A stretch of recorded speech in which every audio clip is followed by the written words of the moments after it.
Welcome to the NBA Coast to Coast podcast brought to you by thelines.com.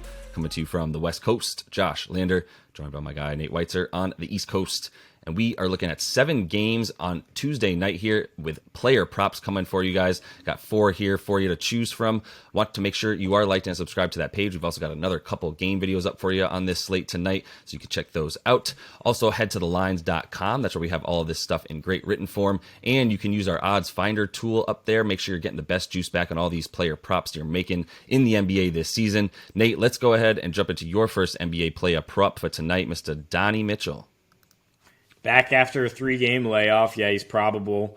And his prop is up at 25.5 points, similar to taking Giannis last night, where his prop, after taking all this time off, his prop comes back about 3 or 4 points lower. And, it's a long season. Guys sometimes just need some rest. It doesn't mean they're going to come back performing poorly. But like Giannis, he had a couple quiet games in his last 2 before he had to sit because he's dealing with that. I mean, also 22 points in a blowout win over Phoenix. That was the last time he got at least 2 days off. The time before that, Josh, I don't know if you're familiar with this line, 71 points and 11 assists after 2 days off against Chicago.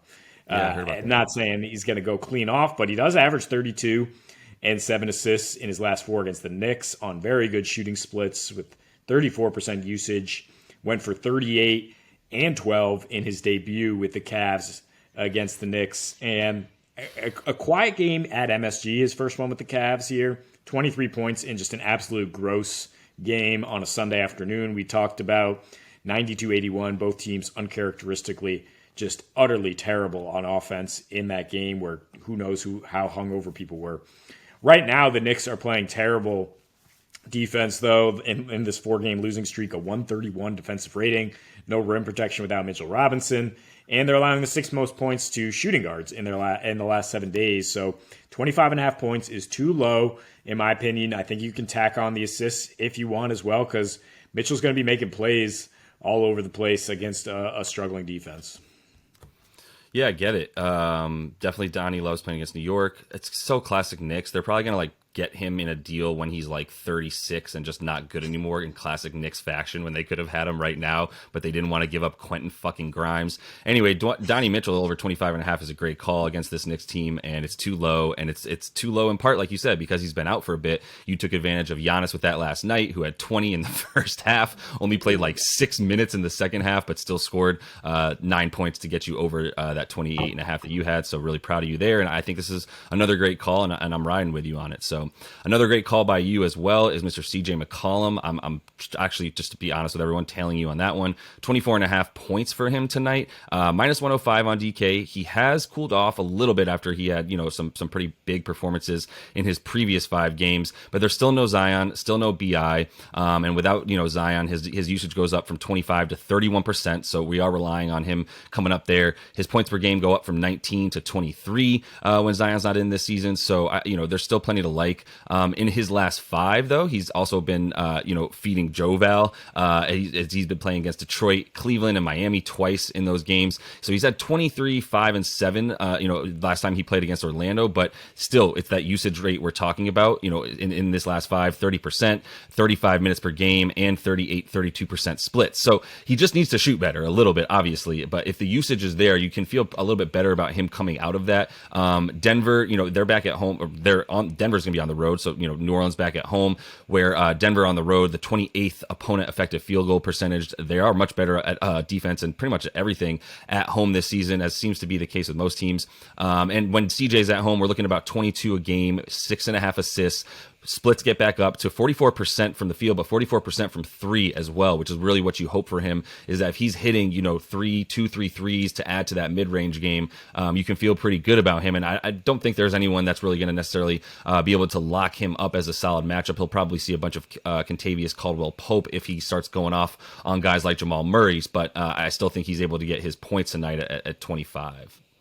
Yeah, the key is the Pels are back home, 4 of the last 5 on the road in some really tough matchups, which is why, if we're going to do the mutual pat on the back thing, I loved your Wendell Carter pick last night, which smashed almost a double-double at halftime.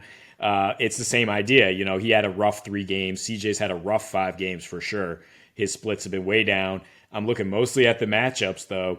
and the home road splits. And coming home against Denver, I think if Jokic plays tonight, 231, I think we're going over that. And CJ just has a monster usage. He's going to have to carry the Pels with no Zion and Najee Marshall out for what that's worth. But, I mean, he's obviously the number one option right now for the Pels.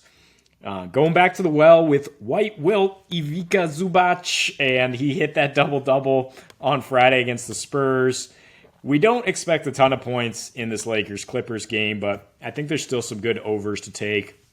I think Zubac gets to 11 points, which is only minus 105, or you can put the two together at 20.5 points, rebounds, at which point, why not just take a double-double? I mean, I guess there's a chance he only has 9 boards and 12 points, but that's plus 135, which is pretty good odds.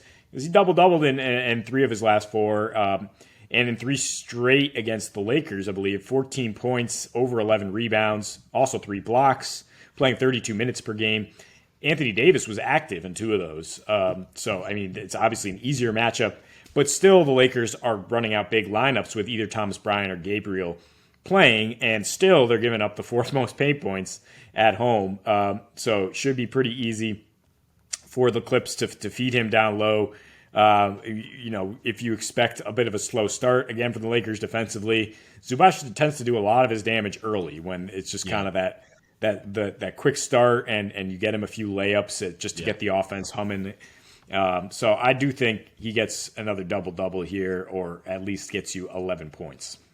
Well, and I think the key is like, you're right about that, but he also like doesn't play down the stretch on top of that. It's a little bit of the Kendrick Perkins on the Celtics back in the day kind of thing. Like, get him a touch right away so he stays interested, and then in the first quarter, and then, after that, like, we'll see how we need him. And they're going to need him because the Lakers, as we talked about in that game video, have been doing everything down low.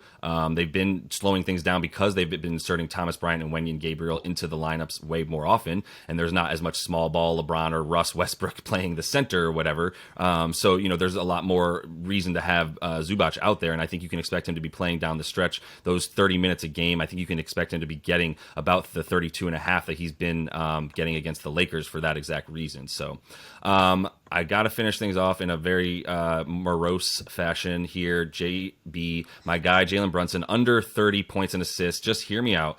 Minus 110. Or you could talk about the 33 PR, under 34 points, rebounds, and assists combined. Either way. His last 4 versus Cleveland, that's 15.4 points a game, Nate, 4.5 assists, 3 boards. That's in 32 minutes with a 23% usage rate. If you look at the last 2 with the Knicks, 33 minutes a game, 27% usage, 42-28 splits, and still doesn't get you close to this 29.5 points and assists.